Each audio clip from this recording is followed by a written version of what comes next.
Merhabalar, kanalıma hoş geldiniz. Biliyorsunuz ki videolar serisi hazırlıyoruz. Detina 325 marka overlock makinesiyle, ev tipi overlock makinesiyle birçok video çektik. Linklerini açıklamalar kısmına bırakacağım. Oynatma listesi oluşturdum. Bir önceki videomuzda dokuma kumaşlar, esnek olmayan ve çok hafif esnek olan kumaşlar için video çekmiştik. Bu videomuzda da penye kumaşlar için çekeceğiz. Farklı esnekliklere sahip penye kumaşlarımız, farklı kalınlıklara sahip. Onunla ilgili hep birlikte makinamızın doğru ayarlarını bulmaya çalışacağız. Kumaşlarımız bunlar. Şimdi sizi videoyu izlemeye başlamadan önce kanalıma abone olmaya, beğenmeye ve yorum yapmaya davet ediyorum. Destekleriniz benim için çok önemli. Dikiş sınıfında daima sevgiyle kalın. Hadi şimdi hep birlikte videomuzu hazırlamaya. Yeniden merhaba.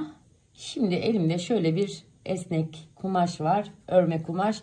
Bundan da çok güzel asimetrik bir bluz diktim ben. Harika bir kumaştır. Bu makineyle dikmedim. Başka bir makineyle dikmiştim ama bu makinedeki ayarlarını da sizlere anlatacağım. Videoyu biraz durdura ve yavaş gideceğim ama bunlar önemli bilgilerdir. Not edin. Bir püf noktası gene söylemek istiyorum. Bu kumaşlarımız enine farklı esner. Yani dokuma kumaşlar da öyledir ama bunlar da biraz daha farklıdır.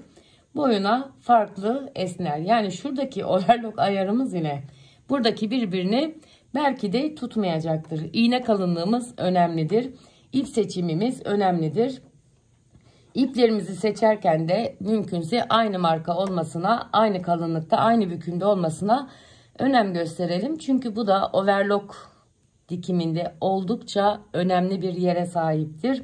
Düz dikiş makinalarında da alt iplik, üst iplik kalınlığı aynı şekildedir. Fabrika ayarlarımıza başlıyoruz. Hatırlayacaksınız önceki videolardan 4 4 4 2 1 ve burada da bıçağımız normal uzaklığındaydı. Regülatörümüz de 1'deydi. İlk önce bu aşamada nasıl dikecek?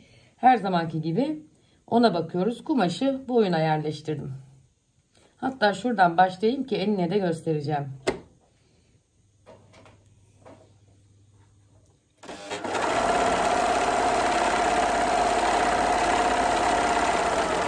Gürültüler için kusura bakmayın. Köşe dönüşlerine şöyle iğnemi kaldırıyorum. Biraz uzun bırakıp da dönebilirsiniz. Bu şekilde de dönebilirsiniz. Bu boyuna olan kısmı. Şimdi bir de eninde görelim.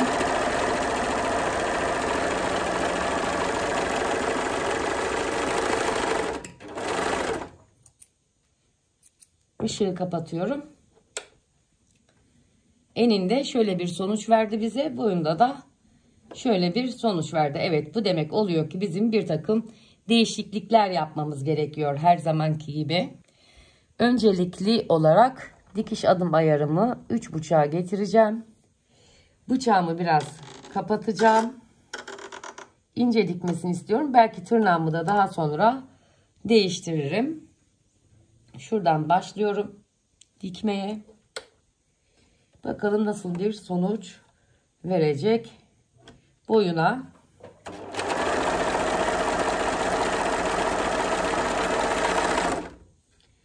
biraz gevşek oldu iplerim. İplerimi sıkıştırmayı unuttum çünkü. 6'ya getiriyorum şu ikisini. Tekrar şuradan devam ediyorum. Sizler de bunları deneye ve not ede bulacaksınız.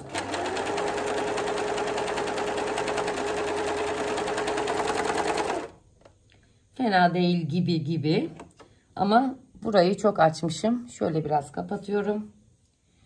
Şunu biraz daha sıkıştırmaya gayret ediyorum. Hatta şunları bile biraz 5'e yakın getirdim.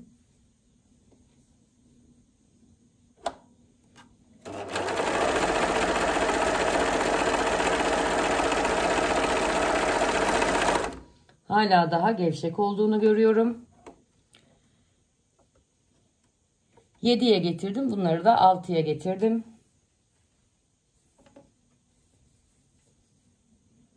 Bakalım ne olacak.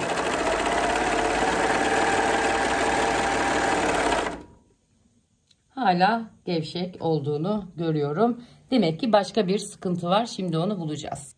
Ayarlarını yeniden değiştirdim. Şimdi size de göstereceğim. Şuradaki diferansiyel ayarını 1.5'a getirmiştim. Olmadığını görüyorum.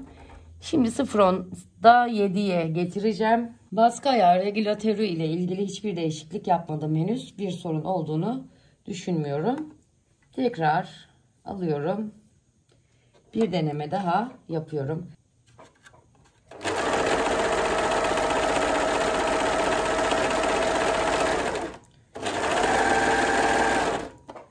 Bakınız olmuyor. Pembem hala daha, yani morum çok gevşek görünüyor. Mecbur sıkıştıracağız.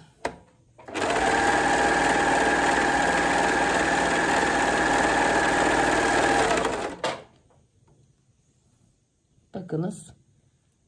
Bu sefer pembem çok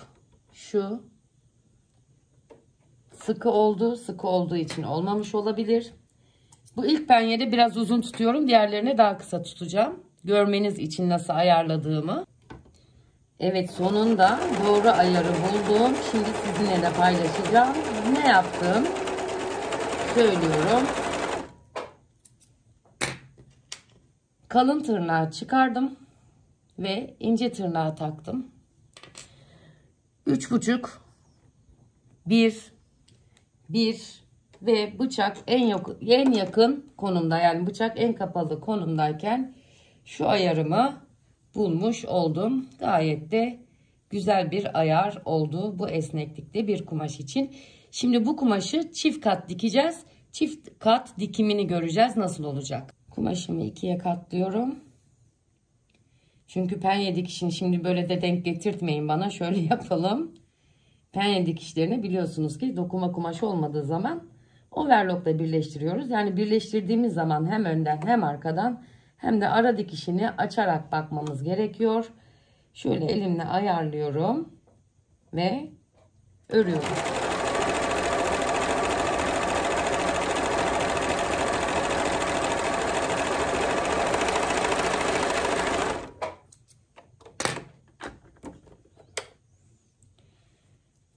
Görüyor musunuz? Gayet güzel oldu. Şimdi bu 4 ip olduğu zaman hem kenarını örüyor hem de dikişini dikiyor. Eğer iğne, yani sol iğneyi iptal etmiş olsaydım sadece kenarını örecekti ama dikmeyecekti. Örme kumaşlarda ben genellikle bütün dikişlerimi bu şekilde dikiyorum. Çünkü bakınız şöyle arasını açtığımda gayet güzel bir dikiş görüyorsunuz. Burada da tertemiz bir kenar görüyorsunuz. Marullanmasını da engellemiş oldu. Bu kumaş için ayarlarımızı tekrar ediyorum. 1 bıçak yakın konumda, ince tırnak 3,5'ta ve bir de 9 9 5 5 ayarlarında. Okey. Diğerine geçelim. Şimdi elimde şöyle ince süprem penye esnek bir kumaş var. Şu ayarları hiç bozmadım. Yani esnek dikiş ayarında, ama az önceki kumaşımıza göre olan ayarlardı. Şimdi bakalım neler yapacağız. Hep birlikte görelim. Önce açık haldeyken kumaşımı şöyle bir dikiyorum. Kenarını görelim ne olacak acaba.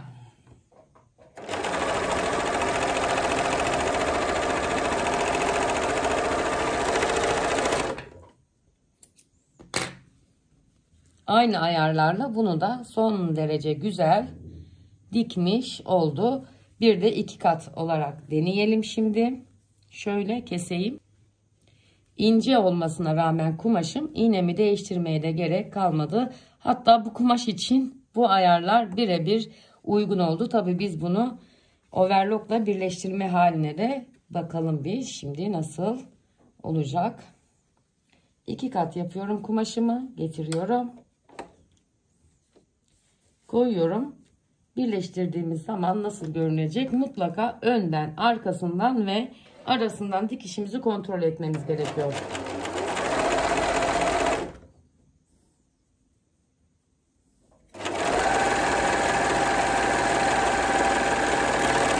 Hepinize birer tane bobin aldıracağım kendime.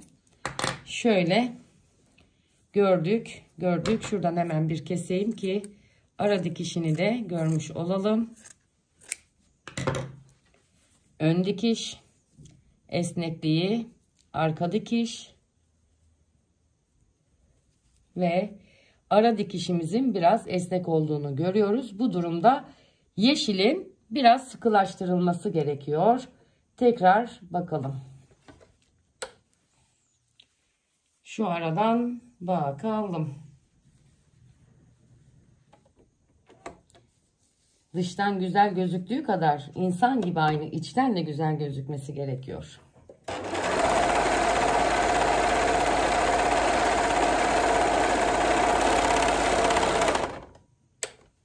O kadar aceleciyim ki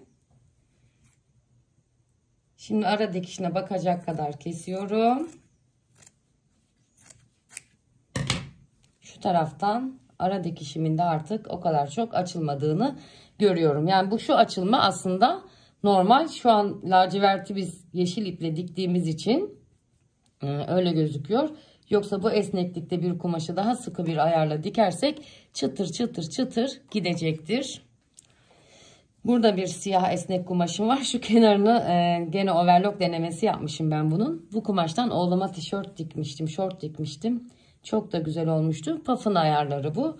Şimdi biz bir de bakalım bu kumaş Zetina'da nasıl sonuç verecek. Esnekliği şu şekilde, inceliği de şu şekilde görebilirsiniz. Yine bu ayarlarla deneyeceğim. Tersini yüzünü bu ışıkta görmeye çalışıyorum. Yüzünden çekiyorum. Overlock'u her kumaşta yüzünden çekiyorum. Bakalım bu incelikteki bir kumaşta nasıl bir sonuç veriyor.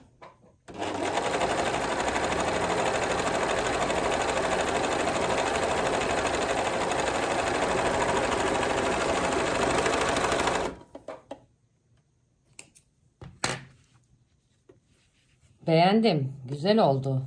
Sanki birazcık sıkı oldu. Baskı ayağımı tekrar hatırlatıyorum bunu. Baskı ayağı yukarıda. Biraz inceltelim. Gevşetelim yani. İnceltelim dediğime bakmayın. Tekrar şuradan bir bakalım. Şöyle.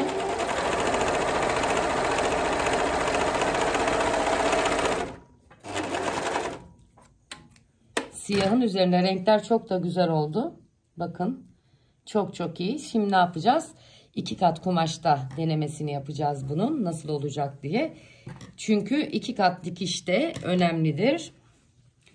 İşin ilginci hiç ayarlarla oynama yapmama gerek kalmıyor ama sanıyorum ki şu kumaşta baya bir uğraşacağız. Bakın bu kumaşın esnekliği epey fazla, inceliği de epey fazla.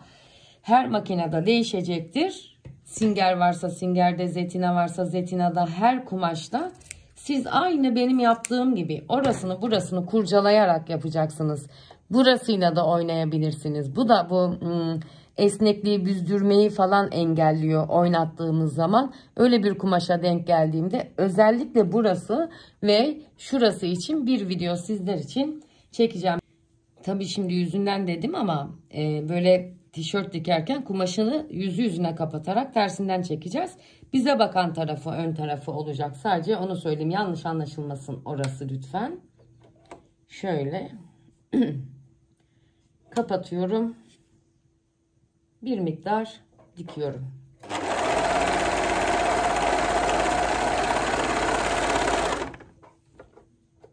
Işık çok yansıdı bugün kameraya nedense.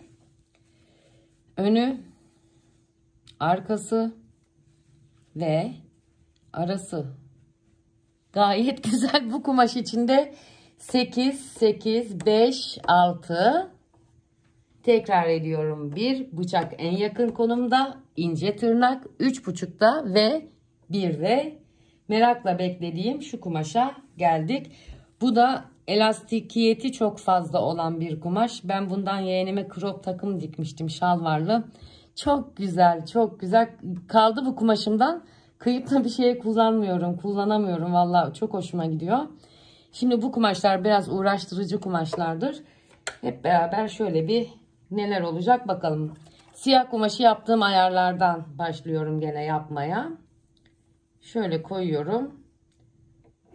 Bu makine beni üzmeyecek gibi geliyor bana.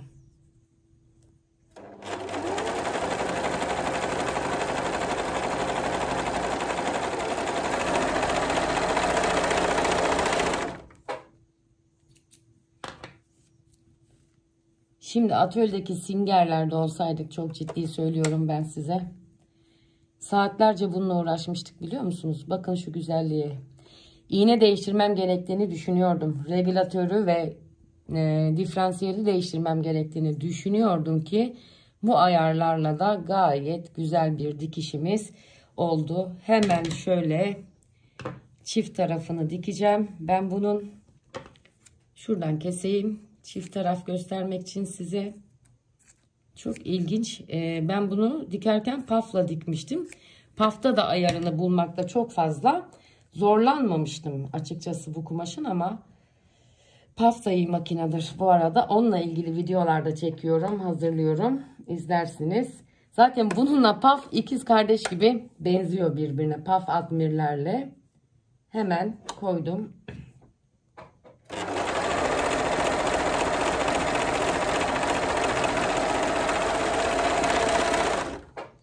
Kesiyorum. Işığımı da kapatayım. Çok övdün hocam diyeceksiniz ama ev tipinde bunlar çok önemli. Bazı ev tipleri gerçekten dikmiyor. Ha, sizinki Zetina değilse, başka bir markaysa, zorluyorsa iğnenizi değiştirin.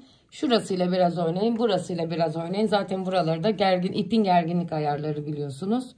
Yüzü, tersi, tekrar göstereyim, yüzü, tersi ve tatam, aradan görünüşü. Ben çok sevdim bunu. Gerçekten buradan bakmayı da seviyorum. Böyle veda ediyorum biliyorsunuz. Evet. Şimdi denk gelmedi vallahi kötü uğraştıran bir kumaş. Özellikle bu zor kumaşları seçmiştim. Şurada da bir süet, bu tarafı deri olan kumaşım var.